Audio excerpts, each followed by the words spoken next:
Assalamualaikum warahmatullahi wabarakatuh dan salam sejahtera untuk semua murid tahun 5. Okey, jadi berkesinambungan daripada apa yang telah saya ajar kamu pada minggu lepas, kita akan buat penyiasatan pada hari ini. Okey, sebelum itu cikgu nak tunjukkan kepada kamu semua hasil kapal terbang yang telah rakan-rakan kamu buat pada minggu lepas.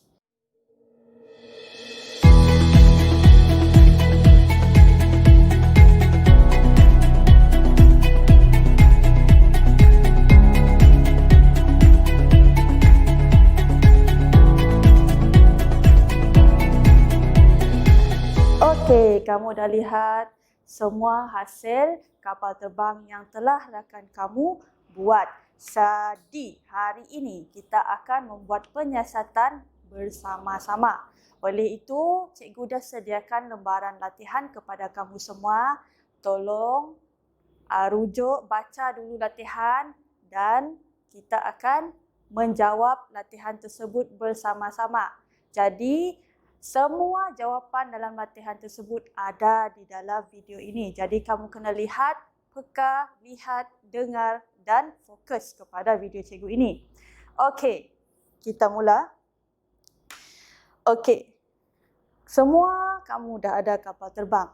Jadi hari ini kita akan menggunakan satu jenis kapal terbang sahaja, iaitu kapal terbang cara lipatan anak.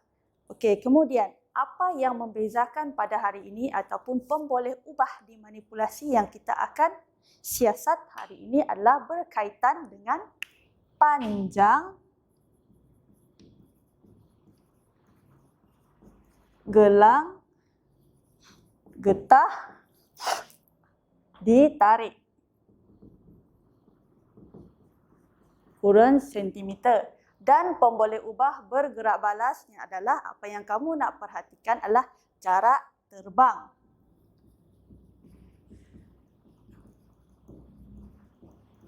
Kapal terbang dalam ukuran sentimeter. Okey, jadi berapa panjang gelang getah yang ditarik yang kita akan buat adalah 3. Panjangnya adalah yang pertama 10 cm, 20 cm dan 30 cm. Okey, jadi kita akan gunakan gelang getah. Kita akan letak di hujung ini dan kita akan tarik dan kita akan lepaskan. Okey, apa tunggu lagi? Jom kita pergi ke tempat penyiasatan. Okey, sekarang kita berada di dalam dewan sekolah. Saya menggunakan dewan sekolah sebab apa? Sebab di dalam dewan ni tidak ada gangguan angin. Jadi kita tak nak ada angin. Sebab kalau ada angin nanti akan jadi lalat dalam penyiasatan kita. Ralat bukan lalat, okey. Okey, sekarang kita lihat, kita tengok barang-barang kita cukup ataupun tidak untuk menjalankan penyiasatan ini.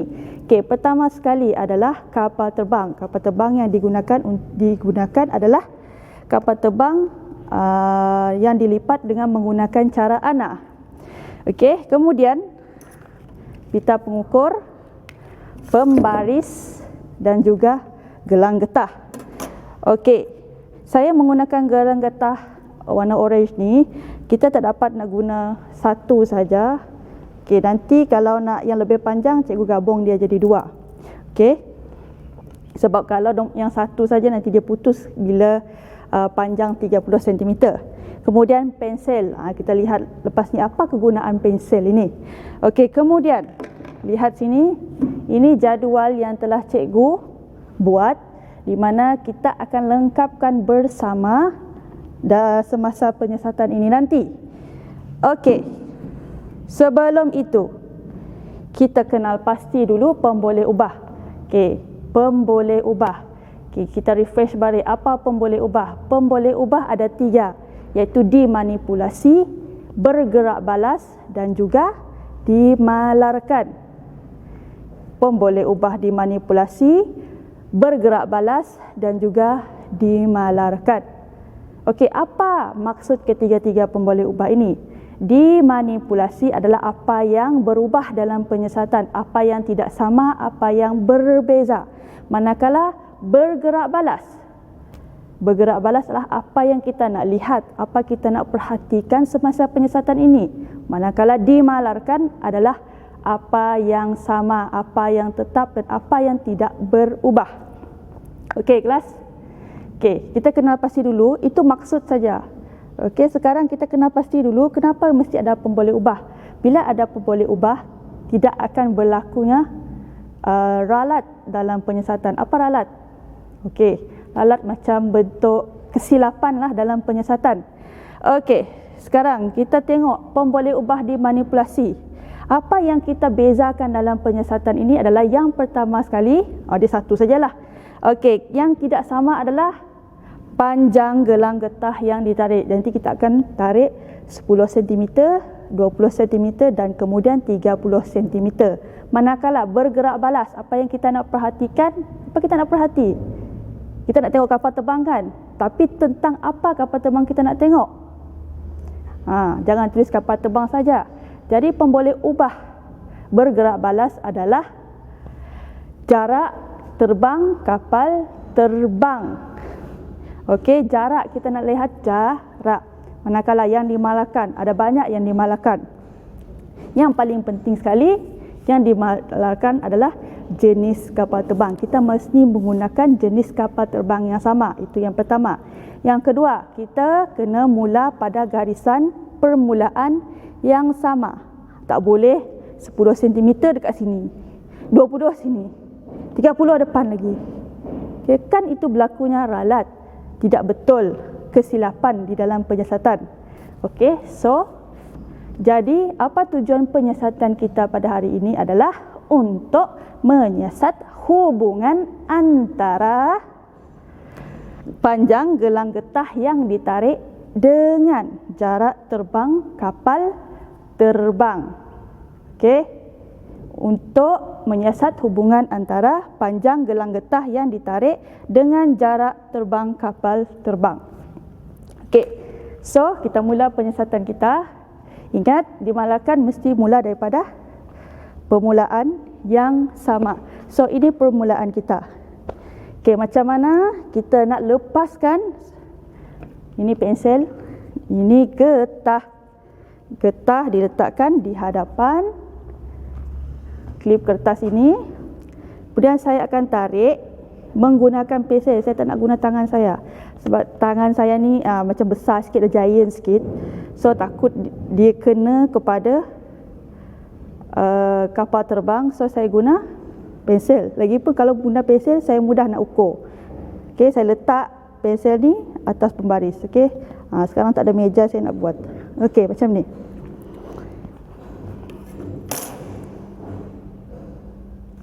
Ni 10 cm. Okey, ini 10 cm. Saya kena tahan jadi macam Mr. Bean ni. Okey, ini kita agak. Kemudian paras dia mesti sama. Okey, 1, 2, 3. Jauh. Okey, sekarang kita ukur dari sini. Okey, kita ukur sini ya.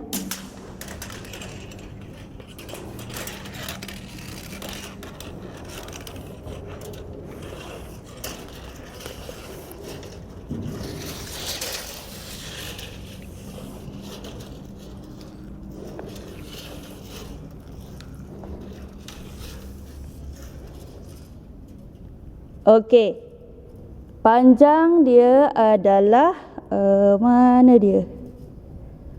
510 cm ataupun 5.1 meter. Okey, 510 cm. 510 cm. Kita pergi kepada yang kedua. Berapa sentimeter? Ya, 20 cm menggunakan kapal terbang yang sama. Okey, dengan kaedah yang sama. Okey, 20 cm. Okey, panjang ni. Okey. Mula dari sini dan okey, 20 cm. Alamak, kita lupa catat.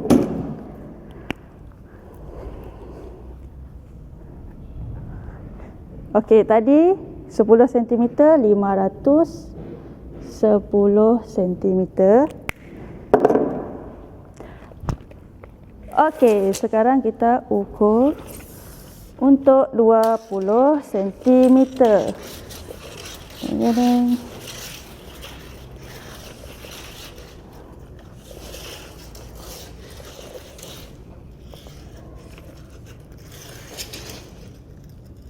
Okey.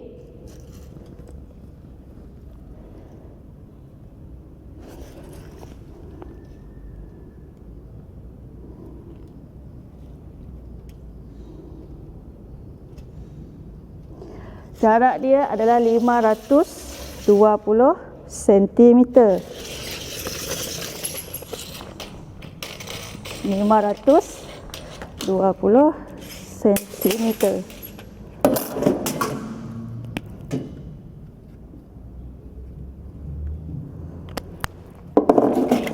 Okey, catat. Jangan lupa catat. Okey, sekarang yang terakhir adalah 30 cm. Ni panjang ni. Boleh tak kamu ramalkan berapa jarak dia?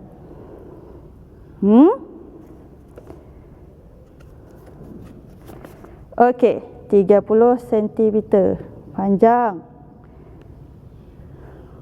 Okey. Okey, 1, 2, 3. Tak jauh beza nampaknya. Okey, apa kata kita ukur?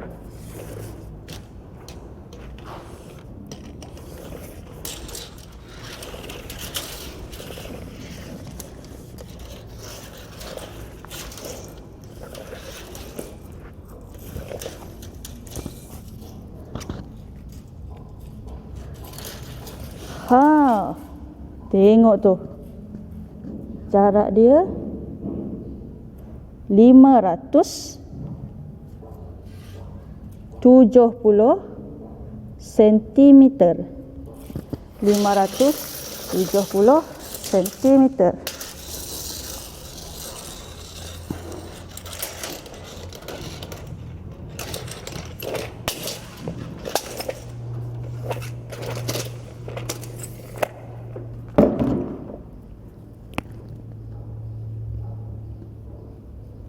Okey, jadi ini adalah hasil penyiasatan kamu. Okey, apa ni tadi?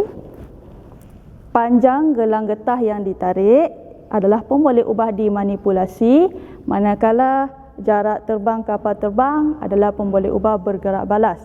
Okey, 10, 20, 30 cm adalah jarak panjang gelang getah, manakala hasil penyiasatan apa yang kamu nak perhatikan adalah jarak dia.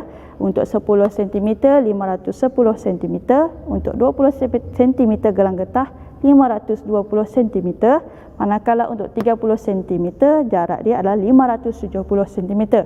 Jadi, apa hubungan di antara pemboleh ubah, dimanipulasi dan bergerak balas? Ada soalan ni dalam kertas cikgu. Apa hubungan dia? Kita lihat dekat sini.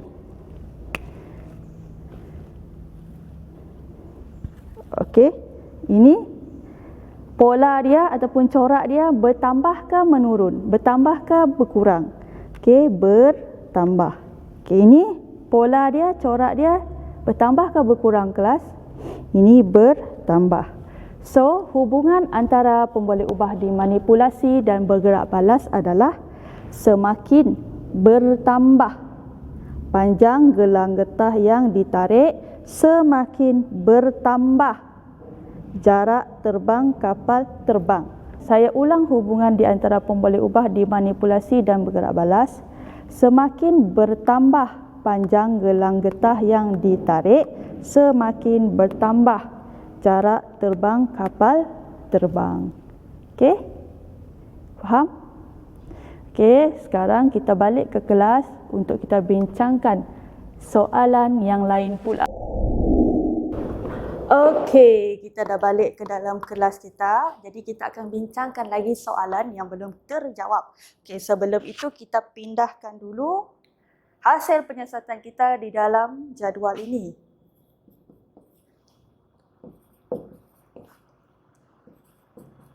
Okey. Hubungan sudah terjawab tadi kan? Hubungan di antara formula ubah, dimanipulasi dan bergerak balas. Sekarang soalan yang terakhir adalah apakah definisi secara operasi berkaitan dengan jarak terbang kapal terbang? Okey, definisi secara operasinya adalah bila panjang gelang getah itu ditarik semakin panjang, jadi jarak dia semakin jauh. So, jawapan yang paling tepat, jawapan yang kamu boleh tulis cadangan jawapan saya adalah, dengar baik-baik, panjang gelang getah yang ditarik mempengaruhi jarak terbang kapal terbang. Saya ulang, panjang gelang getah yang ditarik mempengaruhi jarak terbang kapal terbang. Itu jawapan dia. Okey, dah lengkap semua jawapan kepada soalan saya. Jangan lupa hantar jawapan tersebut kepada saya. Okey, saya harap semua murid saya hari ini faham berkaitan dengan apa yang telah saya ajar hari ini, iaitu berkaitan dengan kemahiran proses sains. Jadi, pada minggu depan kita akan masuk kepada unit 3 iaitu sistem rangka.